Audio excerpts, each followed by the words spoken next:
Bonjour à tous et bienvenue au jardin potager de Seb. J'espère que vous allez bien.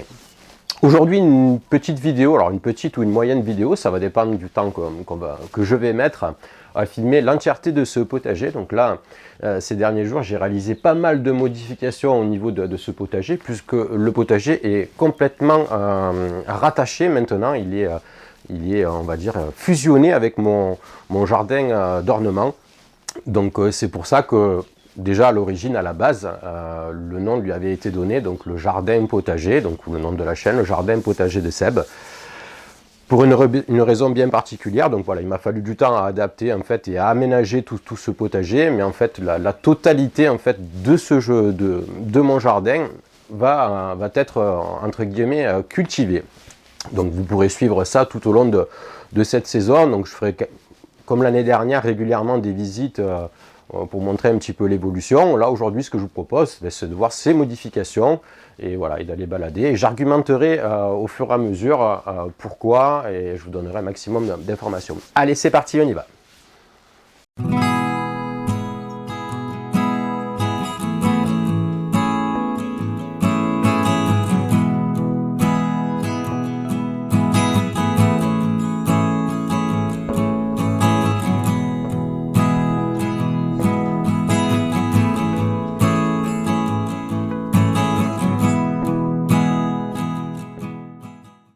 Voilà, on est parti pour la visite. Donc je reprends volontairement les pas le chemin de la première vidéo réalisée sur YouTube, première vidéo de la chaîne. Le départ était lancé ici. Donc, comme ça, pour ceux qui connaissent un petit peu la chaîne, ils pourront voir les modifications et les changements qui ont été apportés durant toutes ces années, ces 2 dernières années, on va dire. Ce potager ne cesse d'être modifié, agrandi, amélioré. Donc on retrouve des potagers surélevés, culture en lasagne, culture classique. Ici, on fait un zoom sur la petite serre à semis. Donc c'est là où je démarre tous les semis. Donc pour le moment, comme vous pouvez le constater, il n'y a pas grand chose. Donc ça, c'est un petit atelier qui me permet voilà, de prendre mes semences et de les mettre en germination.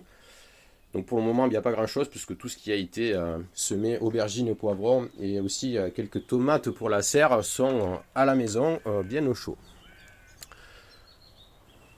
Donc petite précision, on est sous la pluie, il commence à pleuvoir. On va quand même aller jusqu'au bout, j'espère. Donc là, ici, mise en place d'un évier pour laver les légumes. Donc assez efficace et économique, puisque toute l'eau de lavage des mains et des légumes est récupérée dans des arrosoirs pour aller arroser les cultures.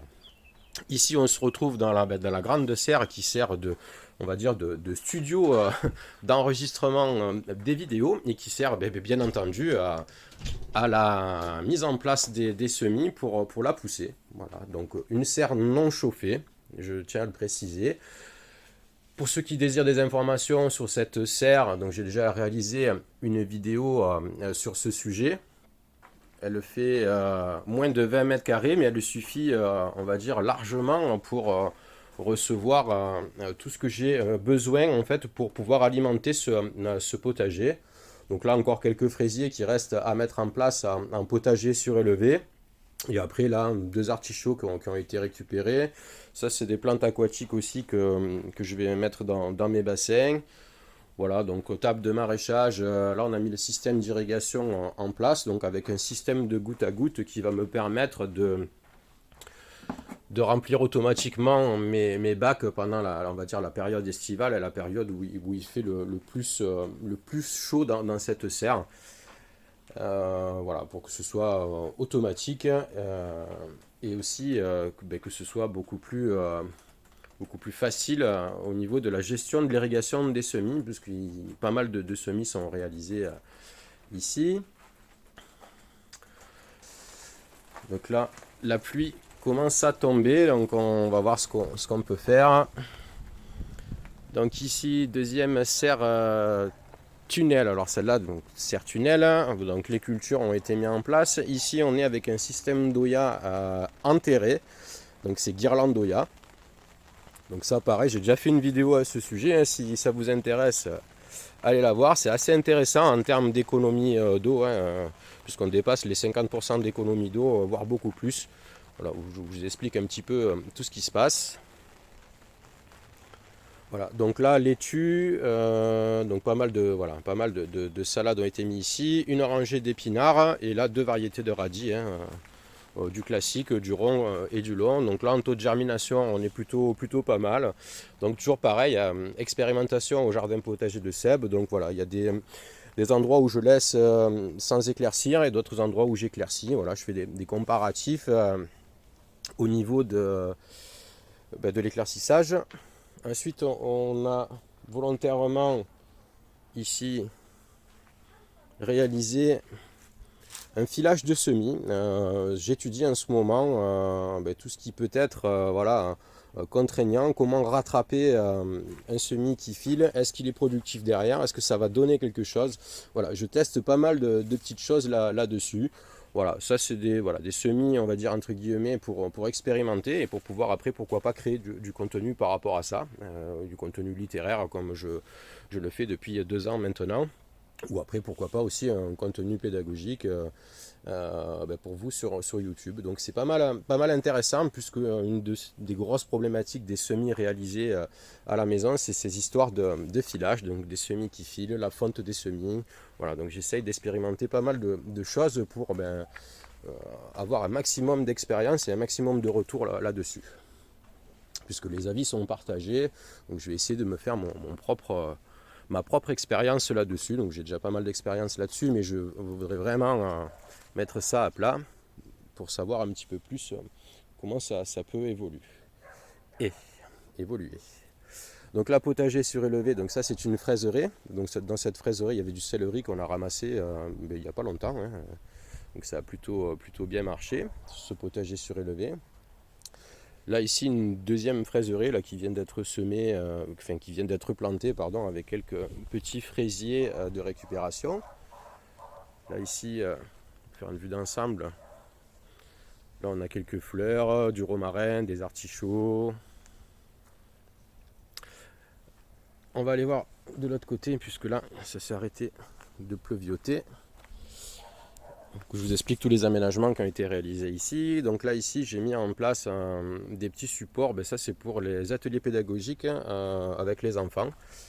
Donc là ils sont vraiment à hauteur, donc ils peuvent patauger dans la terre, voilà. Ils peuvent réaliser pas mal de petites choses ici, donc ça c'est assez sympa. Puis il faut se mettre à leur hauteur. Voilà, ici culture de choux. Alors culture de choux cette année ça a pas été trop mal, bon, ça n'a pas été exceptionnel puisqu'il y a eu pas mal d'échecs, je vais vous en parler si vous voulez.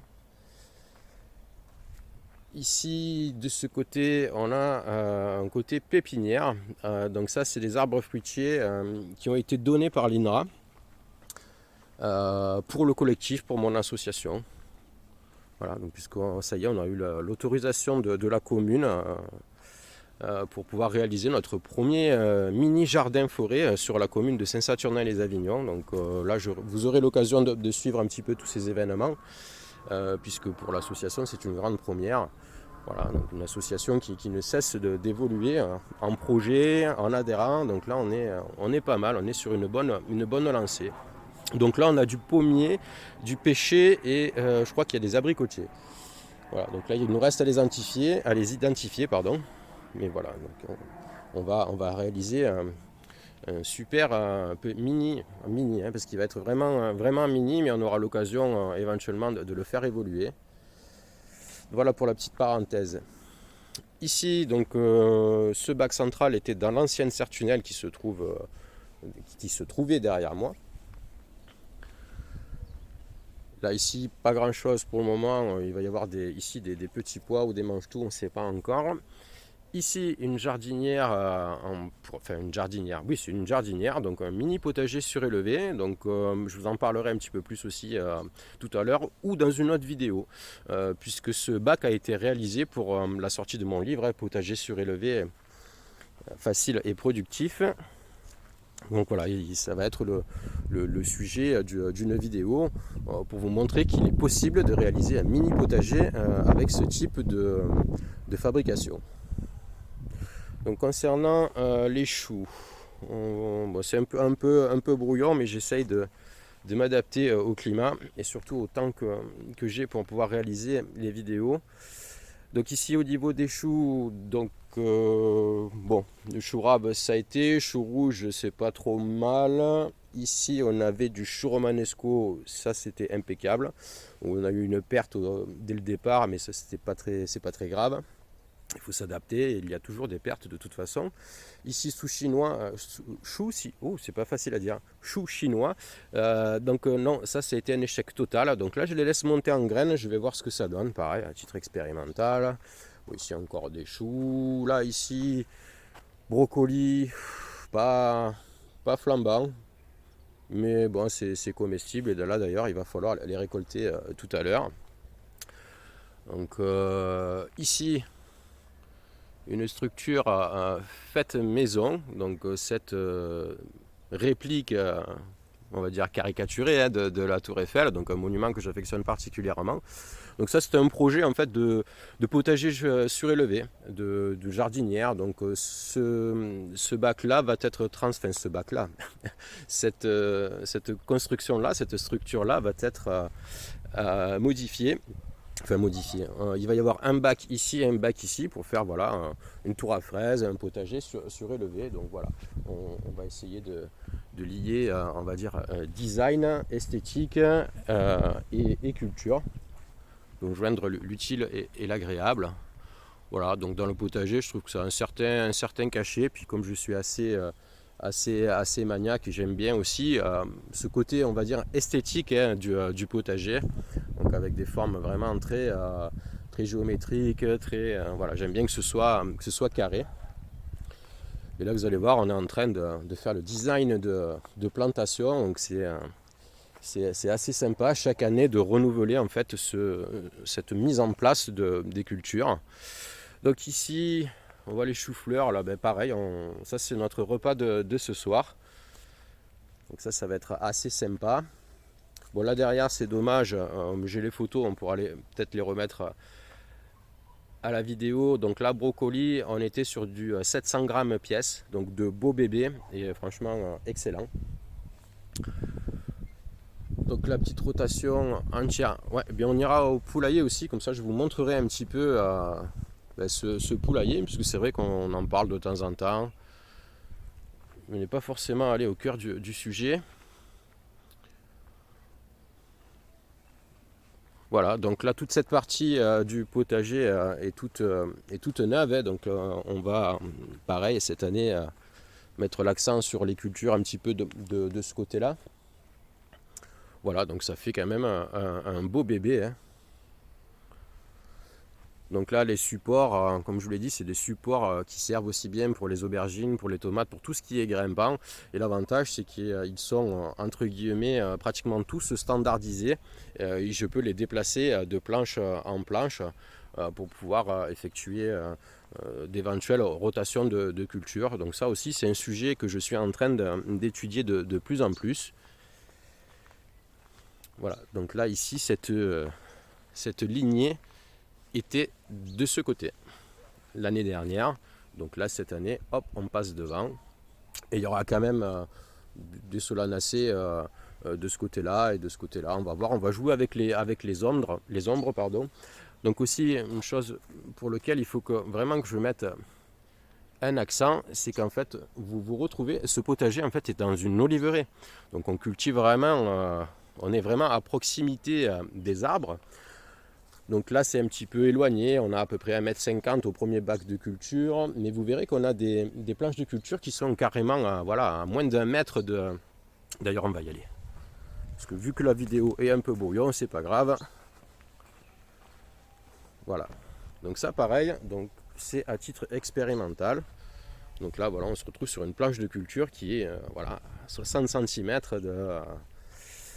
de cet olivier. Qui est magnifique.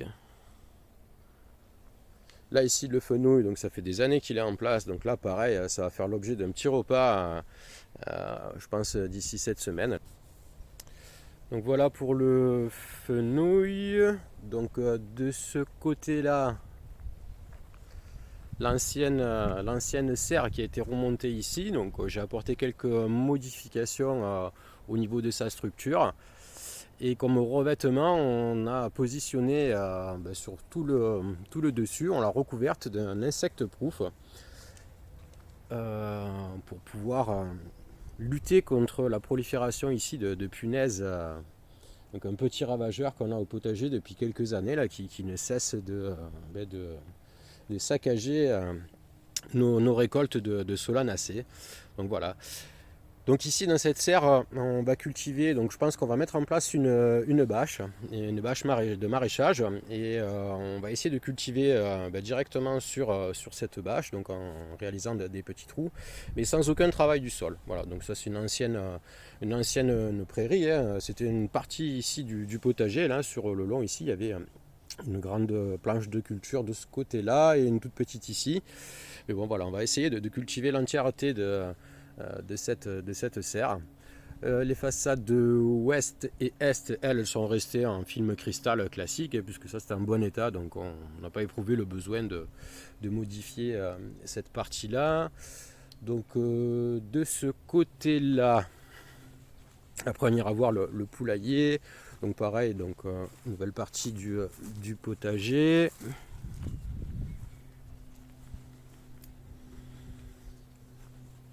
Ici de ce côté, donc stockage de terre, de récupération pour pouvoir réaliser mes potagers surélevés, pour pouvoir les alimenter. Et ici on a des bacs de stockage, donc la quasi-totalité des déchets de l'entretien, des déchets d'entretien de ce jardin potager sont stockés ici avec de la paille, du foin, du broyat, des petites branches, voilà. Donc chaque case, on va dire, chaque compartiment est bien identifié avec différentes matières.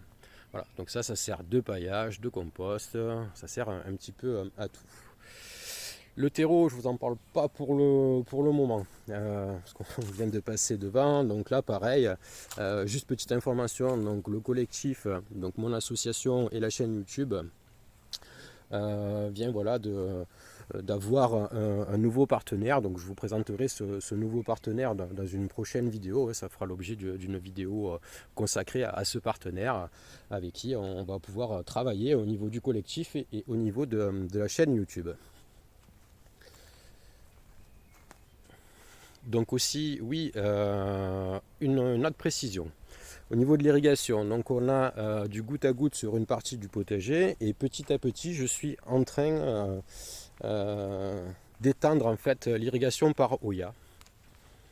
Donc là, l'année dernière déjà, on avait eu une belle réussite et une belle économie d'eau au niveau de ces planches de culture.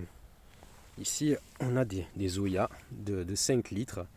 Donc on est vraiment satisfait de ce processus. Donc voilà, on est en train d'étendre cette méthode sur l'ensemble du potager. Donc on fait ça petit à petit. Mais voilà, cela reste assez efficace. Le vent se lève et il fait pas très chaud là. Donc le poulailler. Donc ça c'est ma petite usine de fabrication d'engrais, puisque je me sers de la litière des poules, des fientes de poules, pour réaliser mes fertilisants, et aussi notre production d'œufs. Donc ici, voilà, on peut les œufs du jour. Donc c'est pas mal. Donc tout ça c'est du fait maison, hein. On a les potagers surélevés et puis on a aussi les poulaillers surélevés. Voilà, il commence à avoir quelques années, voilà, pas mal, assez satisfait, même très satisfait de ce poulailler, hein, avec une grande porte devant pour pouvoir s'introduire dans le poulailler et le nettoyer, et une porte aussi en arrière pour l'entretien de ce poulailler. Voilà, qui fait partie intégrante du potager, hein. Ici l'abreuvoir, et après pour tout ce qui est nourriture. Donc abreuvoir, c'est important, de l'eau fraîche systématiquement, hein. Et là, la nourriture en hauteur. Donc tout ça, voilà, ça fait des années que ça fonctionne, hein. Il n'y a pas de souci particulier avec ce processus-là d'alimentation et d'irrigation des poules. Voilà les filles, donc 4 poules pour cet ensemble là, c'est entièrement suffisant et ça c'est pareil, c'est productif. Voilà pour la parenthèse poulailler. Donc tout est fait maison, hein. Les systèmes d'ouverture, de fermeture, tout est simplifié au maximum, tout est réalisé avec de la récupération, ce qui permet de réduire les coûts de construction et les coûts d'aménagement, mais considérablement, hein. Donc ce jardin potager est aussi alimenté par un réseau d'irrigation, donc un réseau de tuyaux en polyéthylène sur toute cette superficie, puisqu'on trouve des points d'eau un petit peu partout. Il y en a un ici, il y en a un de l'autre côté, il y en a encore un là, voilà, de façon à limiter, on va dire, les déplacements pour arroser un petit peu les végétaux à droite et à gauche. Voilà, bah écoutez, je crois que c'est à peu près tout pour l'ensemble de ce potager. Donc voilà, vous aurez l'occasion de suivre son évolution dans les vidéos prochaines. Voilà, mais écoutez, j'ai plus qu'à vous dire merci d'avoir suivi cette vidéo et puis on se retrouve dans une prochaine vidéo. A bientôt, bye bye.